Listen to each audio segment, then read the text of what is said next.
Bienvenidos a este podcast del Ministerio de Meditación Bíblica Internacional. Como cada semana nos encontramos hoy para reflexionar en un pasaje. El pasaje que el día de hoy nos tocó compartir es Hechos 23, verso 12 al verso 30. Lo primero que hacemos es orar al Señor. Leemos enseguida repetidas veces el pasaje para entender de qué se trata el tema. Posteriormente, después de haber leído 2 o 3 veces, leemos nuevamente buscando quién es Dios, atributos, características, actuar de Dios, el deseo o voluntad de Dios, sea del Padre, del Hijo o del Espíritu Santo. Y aplicamos en nuestra vida en gratitud o en arrepentimiento, si hay algo en que nosotros necesitamos acercarnos más al Señor o que el Señor se ha revelado a nosotros, y de esa manera nosotros estamos teniendo esa comunión personal con Dios. Posteriormente volvemos a leer y escribimos en cada verso donde encontremos una enseñanza sobre los personajes, la historia o sobre el pueblo. Algo que nos hable, sea algo positivo que ayude a nuestra vida o algo negativo que nosotros necesitamos evitar o desechar. Y de esa manera nosotros luego aplicamos a lo que Dios nos haya hablado, una sola aplicación de una manera concreta en nuestra vida, algo que sea realizable, que sea medible, que verdaderamente Dios nos esté dirigiendo a hacerlo. Posteriormente, ahora sí, oramos conforme a esa necesidad que hay en nosotros, que es aplicar la palabra de Dios y que Dios nos ayude con su Espíritu Santo a ponerla por obra. Ponemos finalmente el contenido central en una frase concreta de qué nos habla el pasaje o de qué me habló a mí el pasaje. De esa manera hemos meditado este día y cada día lo haremos de esta manera. Hoy estaremos leyendo Hechos 23, 12 al 30 como había dicho antes, y estaré leyendo en la versión Nueva Traducción Viviente. A la mañana siguiente, un grupo de judíos se reunió y se comprometió mediante un juramento a no comer ni beber hasta matar a Pablo. Eran más de 40 los cómplices en la conspiración.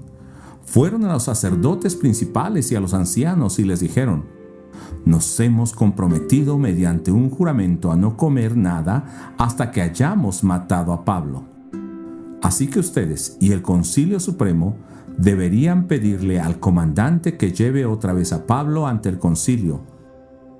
Aparente que quieren examinar su caso más a fondo. Nosotros lo mataremos en el camino». Pero el sobrino de Pablo, el hijo de su hermana, se enteró del plan y fue a la fortaleza y se lo contó a Pablo. Pablo mandó llamar a uno de los oficiales romanos y le dijo: «Lleva a este joven al comandante, tiene algo importante que decirle». Entonces el oficial lo hizo y explicó: «El prisionero Pablo me llamó y me pidió que le trajera a este joven porque tiene algo que decirle». El comandante lo tomó de la mano, lo llevó a un lado y le preguntó: «¿Qué es lo que quieres decirme?». El sobrino de Pablo le dijo: «Unos judíos van a pedirle que usted lleve mañana a Pablo ante el Concilio Supremo, fingiendo que quieren obtener más información, pero no lo haga. Hay más de 40 hombres escondidos por todo el camino, listos para tenderle una emboscada. Ellos han jurado no comer ni beber nada hasta que lo hayan matado. Ya están listos, solo esperan su consentimiento.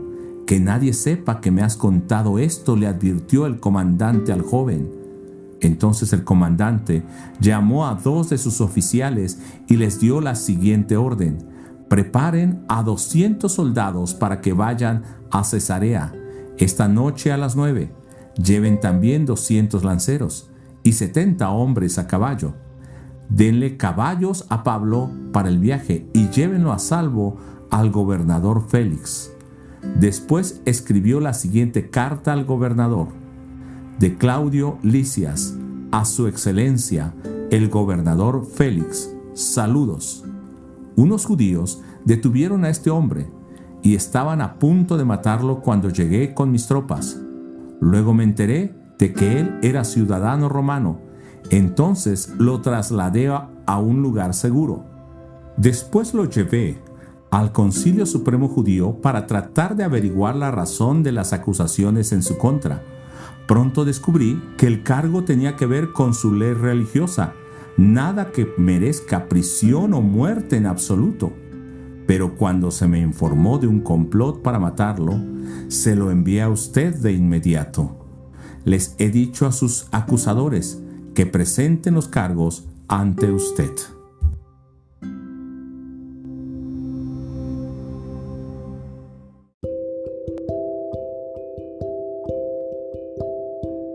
La reflexión del día de hoy va a ir un poco más enfocado en el contexto. Así que Pablo, habiendo sido agredido por los judíos en el templo con la intención de un linchamiento público, es defendido por la guardia romana y arrestado. Porque Pablo había contado cómo Jesús le apareció por el camino a Damasco, y si antes él perseguía a los del camino de Cristo, procurando su arresto o hasta la muerte, ahora enseñaba ese camino, pero que él mismo había sido criado celosamente en la ley, al cuidado de un maestro llamado Gamaliel. Y los ancianos, aún el sumo sacerdote, conocían de esto y le habían dado cartas para realizar estas detenciones. Pablo cuenta cómo en su camino a Damasco él tuvo un encuentro con Jesús en el camino, y necesitó que Ananías, un hombre devoto de la ley y respetado por los judíos de Damasco, llegara a verlo, pusiera sus manos sobre él para que recobrara la vista. Y también le contó cómo Jesús le había aparecido y lo mandó para que él hablara con Pablo. También contó y le dijo que el Dios de sus padres le había escogido para que conociera verdaderamente su voluntad y viera al justo, a Jesús. Y cómo en visión el Señor le había dicho antes que no lo aceptarían y que en Jerusalén sería rechazado. Por eso el Señor le envió a los gentiles. Estas palabras eran terribles para los judíos. Pensar que los gentiles podrían ser salvados por Dios. Por eso causaron un alboroto, por lo que el comandante romano le arresta y casi le azota hasta al enterarse que era ciudadano romano de nacimiento. Al día siguiente, a pesar de todo eso, Pablo se dirige en su defensa frente al Concilio Supremo de los Judíos con respeto, llamándoles hermanos, y se defiende diciendo que se le acusa por confiar en la resurrección, lo que provocó división y alboroto en el mismo concilio judío, porque entre ellos habían fariseos y saduceos, diferencia de creencia al respecto de este tema, por lo que querían descuartizar a Pablo literalmente. En ese contexto podemos decir que Pablo no la pasaba nada bien y su defensa de Cristo resultaba cada vez peor para él, porque el arresto de los romanos y el ataque de los judíos era cada vez más fuerte. Sin embargo, el Señor le confortó apareciéndole en visión, diciéndole que sería testigo del mensaje del Evangelio aún en Roma. Esto lo dice en el capítulo 23, verso 11. Esa noche el Señor se le apareció a Pablo y le dijo: «Ten ánimo, Pablo, así como has sido mi testigo aquí en Jerusalén, también debes predicar la buena noticia en Roma». Así que el complot para matar a Jesús en complicidad de más de 40 hombres perversos, junto con los religiosos, sacerdotes principales y ancianos, parecía también una sentencia de muerte segura. Además, estas personas se confabularon y juraron no comer o beber hasta matarlo, pero Dios estaba cuidando a Pablo, así como lo dijo en el verso que acabamos de leer. Por tanto, en el capítulo 23, verso 16 al 22, su sobrino se entera y le hace saber los planes contra él. Luego se los comunica al comandante romano.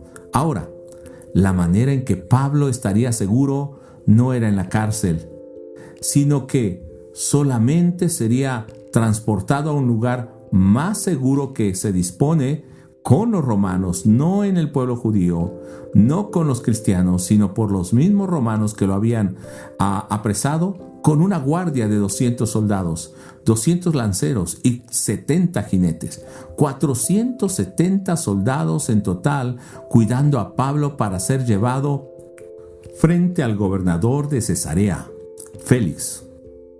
Así como dijo en el capítulo 23, verso 11, cuando le anima: el Señor está cuidando a Pablo, pues sin ser un criminal peligroso, él tiene una guardia como la de una persona importante, guardando su vida para que a la postre pudiera llevar el Evangelio, así como lo dijo el Señor, hasta Roma.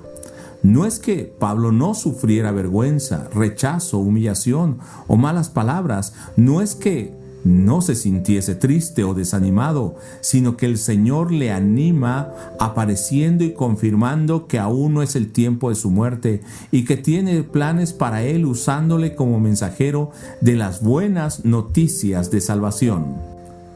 Dios ha permitido que se descubriesen los planes perversos que tienen contra Pablo. Y pensemos, si nosotros hemos también recibido acechanzas de perversos, y Dios nos guardará para seguir anunciando el Evangelio hasta que Él mismo determine lo contrario. No importa cuán grande sea la conspiración, el Señor está a cargo de nuestras vidas como estaba a cargo de la vida de Pablo. Aunque pasemos tristezas y desánimos porque somos rechazados, Él está con nosotros y nos anima para seguir adelante. Hemos pensado que estamos guardados en el hueco de la mano del Señor y no permitirá que pase algo que Él no ha determinado o en el tiempo que Él lo permita.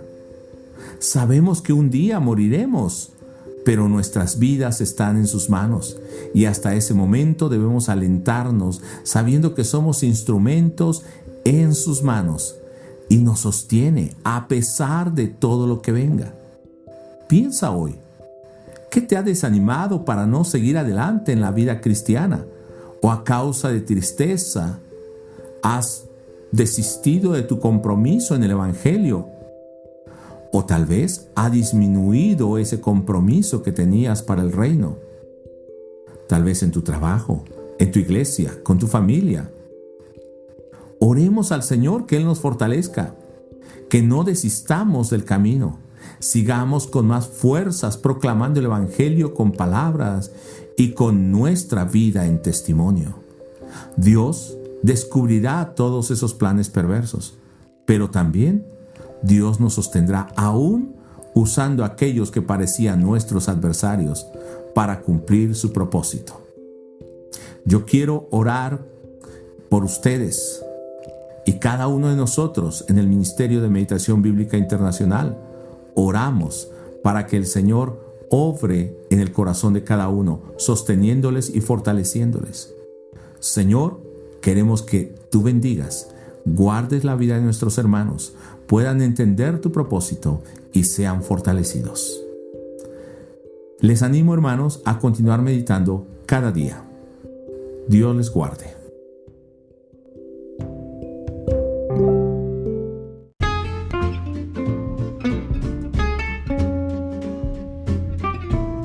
Le invitamos a seguirnos en nuestras redes sociales, donde podrá encontrar las lecturas diarias, el calendario programado de nuestras meditaciones, así también como enlaces para otras conferencias.